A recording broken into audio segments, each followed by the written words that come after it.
En chieng' tich abich Friday ma watieko godo juma niendi. Again ni kamoro marama intiere in maber en tarik 20 ma dwe mar abich. An ka indigo oboke kaka pile, oboke adek ma The Standard, oboke ma The Daily Nation kod oboke ma The Star.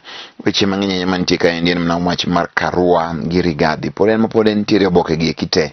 Kaka The Daily Nation wacho ni Rigathi versus Karua, both Martha Karua and Rigathi Gachagua have changed the presidential election matrix, brought a new angle to the tickets, and amplified the critical role played by running mates in determining presidential election outcomes.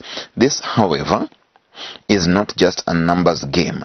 The deputy president is a heartbeat away from the presidency and takes over from the head of state in case of removal or death, which makes these two very consequential to their respective tickets. No kaindi mulumoro mse kaindi ochini 30% percentage work women 30% percentage of women who back the Ruto Gachagua card according to Tifa. 35% mago mine ma oyie kod wach mar Karua kod Raila. Mane wach mantiere kanyo endo. Nyalo ng'iyo koro niendi en Rigathi gi Martha. En ang'o magi kelo kanyo machiegni ahinya. Jaduong' moro masani ndi koro jahigni 80 mawacho ni nonego Piogama Pinto Kisilu sani ndi wacho ni omaye nyaka lope manene godo Kiambio maendi mantiere Isilika endi nyalo somo mano. Wach mantie oboke mokwongo koro en kanyo nyalo some. Ito oboke ni mar 4 kod 5 kaendi, not just the numbers, how Rigathi Karua will shape race to state house. Magi weche mantiere. How candidates made running mates speak. Masa ni kodi nyalo ng'iyane ka koro joma no yier kaka governor, deputy governors koro chala achiel kachiel. Giseche go wacho ni Sudi ok nosomo highway secondary. Sudi wacho ni notimo KCSE 2006 mano endo kama iluongo ni highway secondary school, to wacho ni ok nosomo kanyo. Sudi nigi wach matek ahinya kuom gigo wacho ni koro de chal ni ok nosomo maber. Covid, Ukraine war hinder battle on climate change. Maen weche mag Afri cities sani dhi nyime mag boma ma Kisumu. Ka achaka dhi kendo kama chielo, Ruto team prepares Karua attack, clawback Azimio gains. Mane wach mantie sani koro jogo eko mantie team mar Ruto temo mondo mi koro chakrakre gi Karua achiel kachiel. The Raila-led Azimio la Umoja One Kenya Alliance moved to nominate Ms. Martha Karua as presidential running mate, has pushed their main competitor Kenya Kwanza to devise a counter-attack. Mane wacho mantie, Ruto whips his Kakamega troops into line after days of wrangling. Magi weche masani koro ni kanyo. Ang' matang' med ka pa josomo gi jondiko. Gina kaindi gintiere.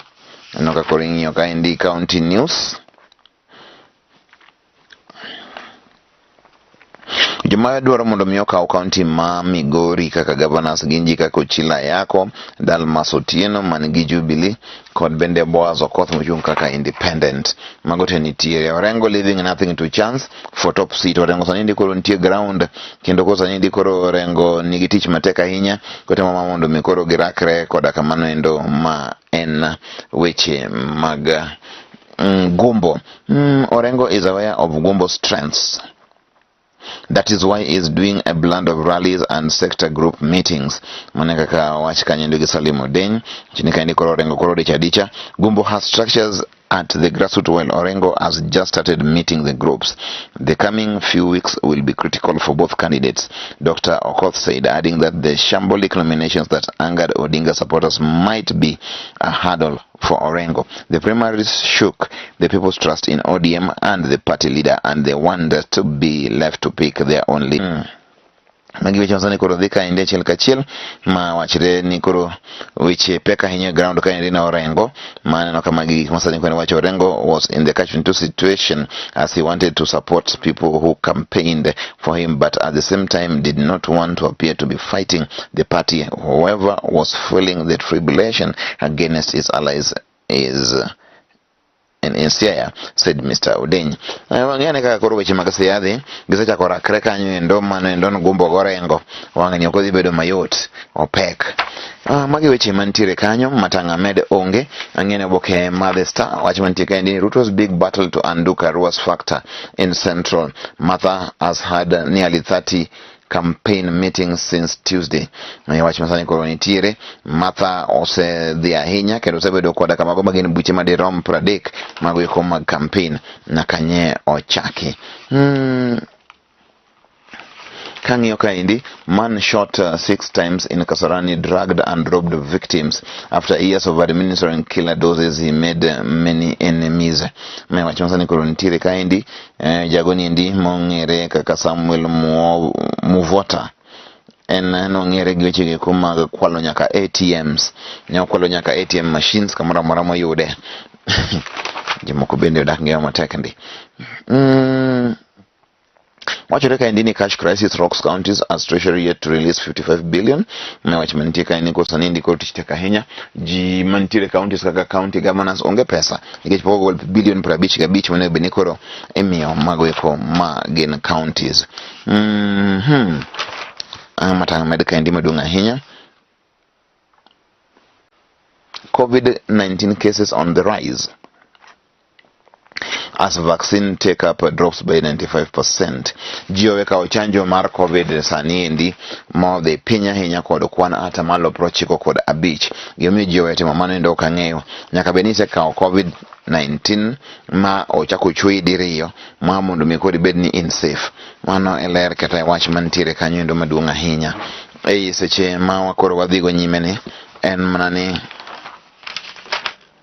end of an era maendi aneno ka indika Obomayang sani koro wetugo ne tim pinyne mano endo mar Gabon mane wach mantie. Drama intrigues expected on the final Premier League weekend. Maya wach mantiere kanyo endo. Manchester City versus Aston Villa, Liverpool versus Wolves. Mago eko gi mantiere jineno kaendi. Jomoko giro ni karo kaendi nitie drama bro bete Liverpool bro loyo.